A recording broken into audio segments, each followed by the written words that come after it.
Seringkali di dalam hubungan kita sebagai makhluk sosial itu kan suka sekali bercerita. Nah, banyak banget di dalam hubungan percintaan yang rusak karena itu. Kita menganggap itu pada awalnya sebuah, oh iya dia sudah pernah melewati itu, oh dia pernah melewati fase aku, gitu ya. Bukan berarti kegagalan saya sudah mutlak pasti kegagalan kamu. Bukan berarti keberhasilan dengan cara saya sudah pasti berhasil di hidup kamu.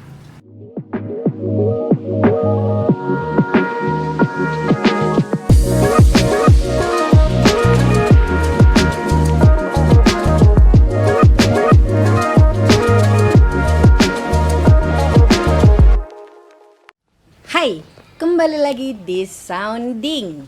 Kita mau membahas pertigaan. Ya, pertigaan itu adalah, kalau kata suami saya, yang namanya pertigaan pasti macet. Karena nggak jelas, yang satu mau ke kiri, satu mau ke kanan, satu mau ke depan, satu mau ke belakang, itu nggak jelas banget. Ya, nah, yang dimaksud pertigaan di sini adalah adanya orang ketiga di dalam hubungan. Orang ketiga ya, bukannya orang ketiga ini bukan pasangan, bukan.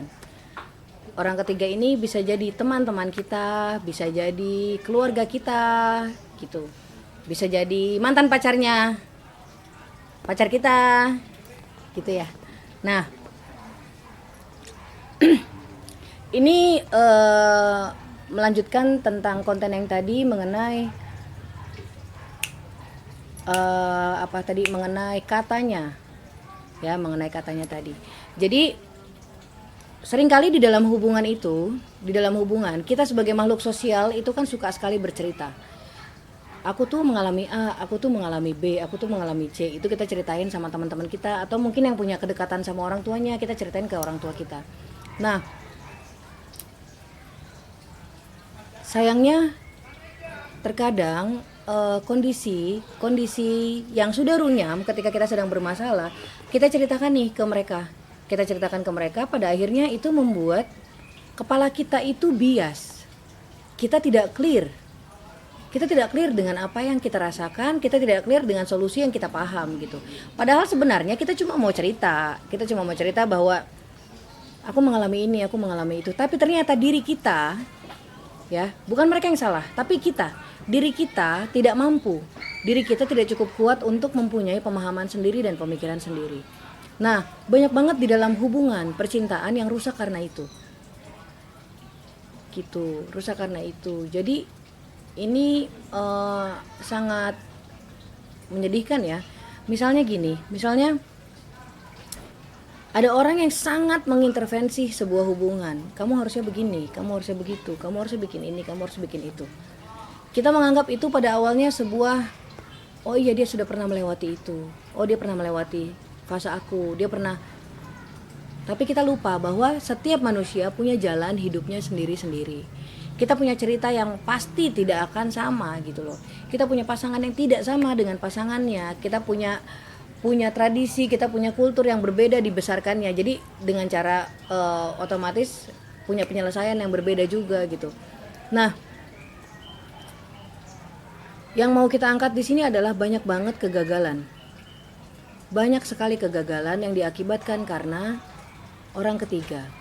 Orang yang ketiga yang dengan sengaja kita letakkan di dalam hubungan kita sebagai penasihat. Gitu. Sejatinya penasehat dia harusnya menguatkan kita. Sejatinya penasehat dia harusnya mengembalikan kita ke Tuhan kita, bukan memberikan kita ketakutan-ketakutan. Sejatinya penasehat adalah orang yang cuma menasehati, bukan orang yang mengontrol jalan hidup kamu atau jalan hubungan kamu. Ya teman-teman, sejatinya penasehat adalah orang-orang yang bijaksana, yang jika memang dia tidak tahu solusinya, lebih baik dia diam. Nah, tapi di sekeliling kita, karena kita sudah pernah melewati, kamu mau menikah, saya udah pernah menikah, jadi ya kamu dengerin aja pendapat saya. Padahal itu berbeda.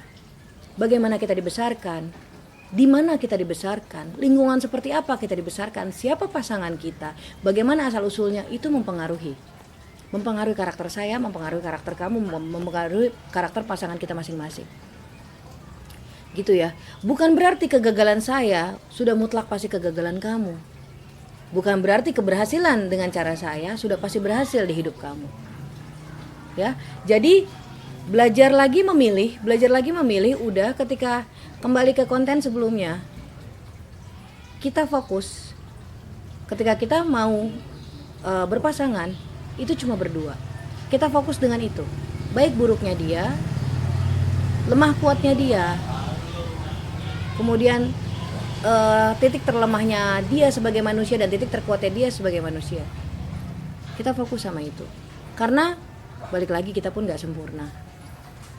Ya, kita pun gak sempurna. Suatu hari jika memang kalian menjadi menikah, suatu hari kalian akan ada di dalam rumah tangga. Di mana?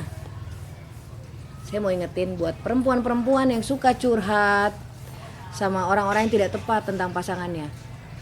Kalian ingat ketika kalian mengucapkan ijab kabul, nama baik suami kamu ada di sini. Nama ini yang harus kamu jaga bahkan dari keluarga kamu sendiri. Ya, jadi pilih lagi. Jalan berdua bukan bertiga.